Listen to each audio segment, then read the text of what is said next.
Chapter 1 of The Game of Life and How to Play It.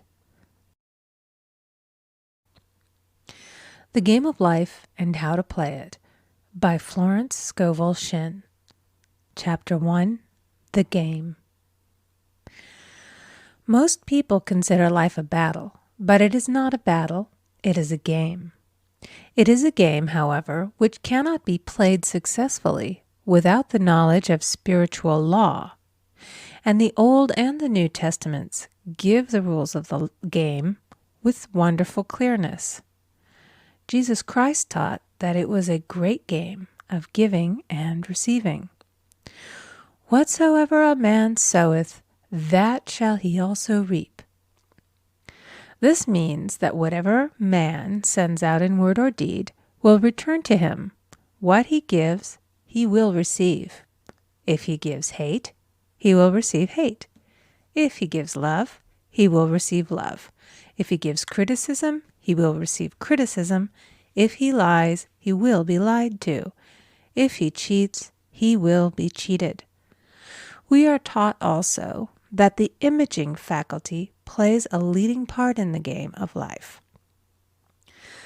Keep thy heart, or imagination, with all diligence, for out of it are the issues of life. Proverbs 4:23. This means that what man images sooner or later externalizes in his affairs. I know of a man who feared a certain disease. It was a very rare disease and difficult to get, but he pictured it continually and read about it until it manifested in his body and he died, the victim of distorted imagination. So we see, to play successfully the game of life, we must train the imaging faculty. A person with an imaging faculty trained to image only good brings into his life every righteous desire of his heart. Health, wealth, love, friends, perfect self-expression, his highest ideals. The imagination has been called the scissors of the mind, and it is ever cutting, day by day, the pictures man sees there, and sooner or later he meets his own creations in his outer world. To train the imagination successfully, man must understand the workings of his mind. The Greeks said, "Know thyself." There are three departments of the mind: the subconscious, conscious, and superconscious. The subconscious is simply power without direction. It is like steam or electricity, and it does what it is directed to. It has no power of induction.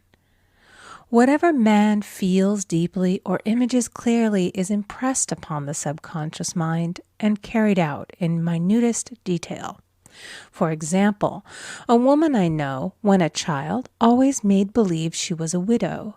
She dressed up in black clothes and wore a long black veil, and people thought she was very clever and amusing.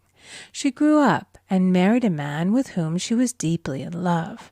In a short time he died, and she wore black and a sweeping veil for many years.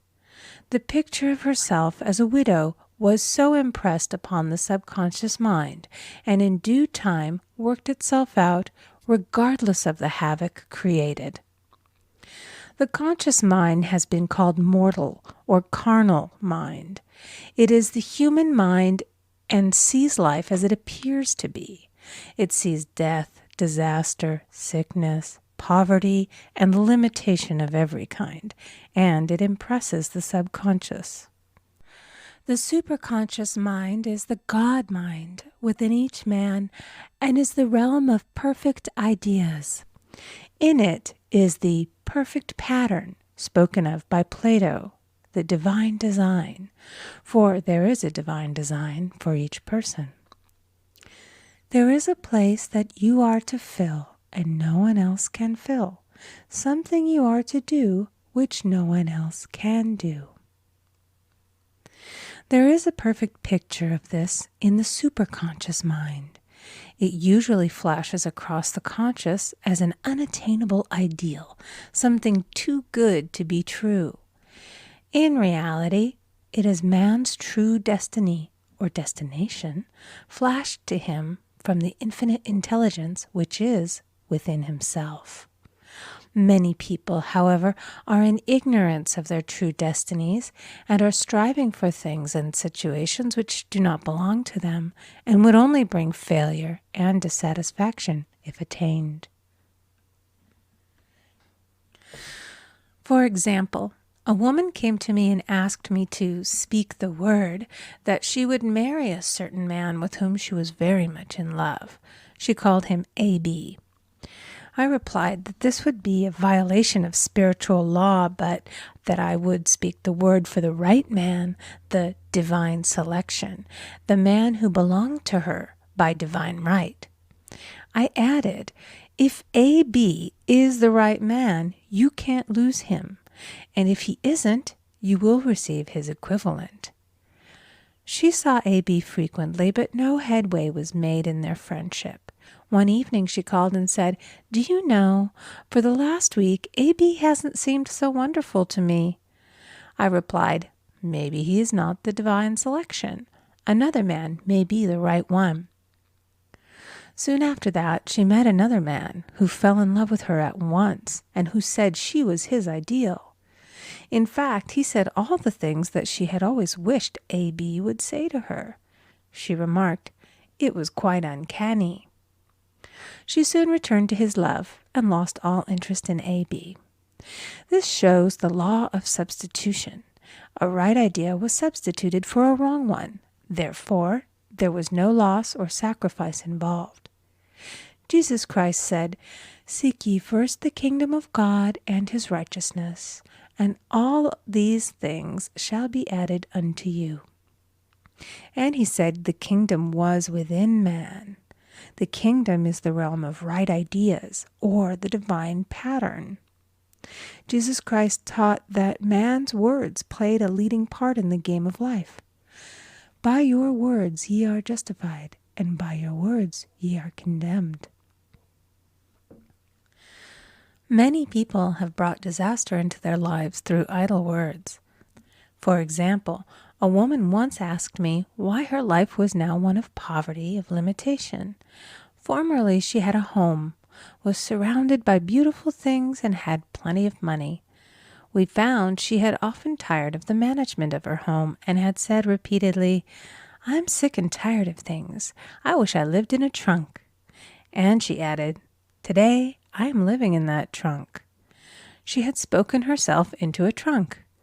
The subconscious mind has no sense of humor, and people often joke themselves into unhappy experiences. For example, a woman who had a great deal of money joked continually about getting ready for the poorhouse. In a few years, she was almost destitute, having impressed the subconscious mind with a picture of lack and limitation. Fortunately, the law works both ways, and a situation of lack may be changed to one of plenty. For example, a woman came to me one hot summer's day for a treatment for prosperity. She was worn out, dejected, and discouraged. She said she possessed just $8 in the world. I said, "Good, we'll bless the $8 and multiply them as Jesus Christ multiplied the loaves and the fishes." For he taught that every man had the power to bless and to multiply, to heal and to prosper. She said, "What shall I do next?" I replied, "Follow intuition. Have you a hunch to do anything or to go anywhere?" Intuition means intuition, or to be taught from within. It is man's unerring guide, and I will deal more fully with its laws in a following chapter. The woman replied, "I don't know. I seem to have a hunch to go home. I've just enough money for car fare." Her home was in a distant city and was one of lack and limitation, and the reasoning mind, or intellect, would have said, "Stay in New York and get work and make some money." I replied, "Then go home. Never violate a hunch." I spoke the following words for her. "Infinite Spirit, open the way for great abundance for She is an irresistible magnet for all that belongs to her by divine right." I told her to repeat it continually also. She left for home immediately, and calling on a woman one day, she linked up with an old friend of her family. Through this friend, she received thousands of dollars in a most miraculous way. She has said to me often, "Tell people about the woman who came to you with $8 and a hunch." There is always plenty on man's pathway, but it can only be brought into manifestation through desire, faith, or the spoken word.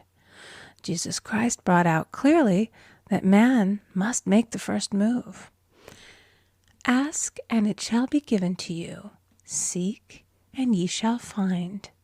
Knock, and it shall be opened unto you. Matthew 7:7. In the scriptures we read, "Concerning the works of my hands, command ye me." Infinite intelligence